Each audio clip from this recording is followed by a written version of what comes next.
అనుదినమన్న శ్రోతలకు మన ప్రభువును రక్షకుడై ఉన్న యేసుక్రీస్తు సరిసాటి లేని మహా గొప్ప పరిశుద్ధమైన నామమునందు శుభము. నేడు 2025 సంవత్సరము జూలై మాసము 24వ తారీఖు గురువారం నాటి ధ్యానాంశము దుష్ట మృగములతో.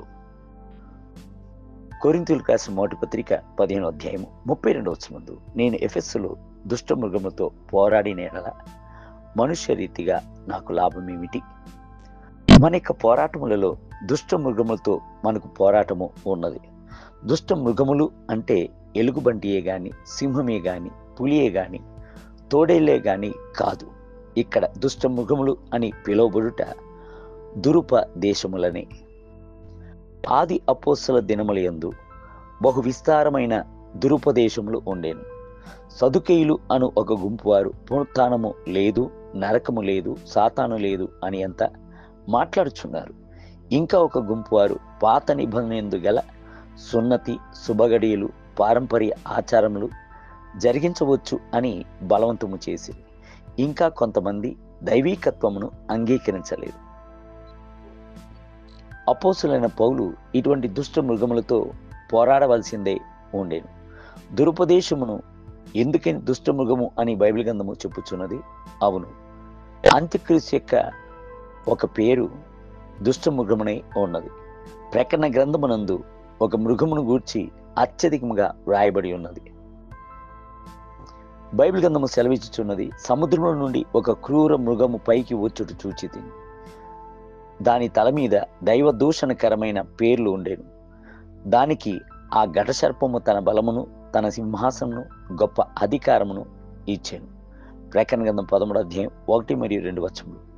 ఆనాడు సముద్ర తీరపు ఇసుక రేణువుల నుండి మృగము వచ్చినట్లుగా నేడును పలు రకాల దురుపదేశములను, తప్పుడు బోధలను గొర్రెతువులు కప్పుకొని ఉన్న తోడేళ్ల వలె వచ్చుచున్నట్లుగా మన దేశంలోనికి వచ్చాను.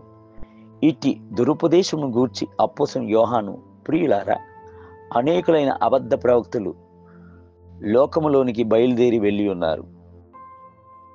గనుక మీరు ప్రతి ఆత్మ నమ్మక ఆయా ఆత్మలు దేవుని సంబంధమైనదో కావు పరీక్షించుడి. యేసుక్రీస్తు శరీరధారి వచ్చినని ఏ ఆత్మ ఒప్పుకొనదో అది దేవుని సంబంధమైనది కాదు. క్రీస్తు విరోధి ఆత్మ వచ్చునని మీరు వినిన సంగతి ఇదే. ఇదివరకే అది లోకములో ఉన్నది అని హెచ్చరించుచున్నాడు. యోహాను రాసిన మొదటి పత్రిక 4వ అధ్యాయం 1 మరియు 3 వచనములు. మనము అట్టి అబద్ధపు ఉపదేశములకు విరోధముగా పోరాడకుండినెడల ఇట్టి ఉపదేశం మృగము వలె బలము పొందుకొని అనేకులను వంచి వేయను. తోడేళ్ల వలె ఇట్టి ఉపదేశము బయలుదేరి వచ్చి యవన క్రైస్తవులను మత్తెల్ల చేసి వెళ్ళిపోవచ్చున్నది. ఆత్మలో బలహీనులైన వారిని, తడబడుచున్న వారిని త్రోవ తప్పిపోవున్నట్లుగా చేయుచున్నది. దేవుని బిడ్డలారా, మీరు ఆత్మలను వివేచించేటువంటి వరమును ప్రభువు వద్ద నుండి అడిగి పొందుకున్నట్లయితే అంత్యక్రీస్తు యొక్క ఆత్మలను వెళ్ళగొట్టుటకు అది హేతువుగా ఉండును. ఎట్టి ఉపదేశమునైనను లేఖన వాక్యం యొక్క వెలుగులో పరిశీలించి చూడండి. ఎట్టి అనుభవములైతే లేఖన వాక్యానుసారముగా ఉన్నదో అను సంగతిని సరిచూసుకుని చూడుడి.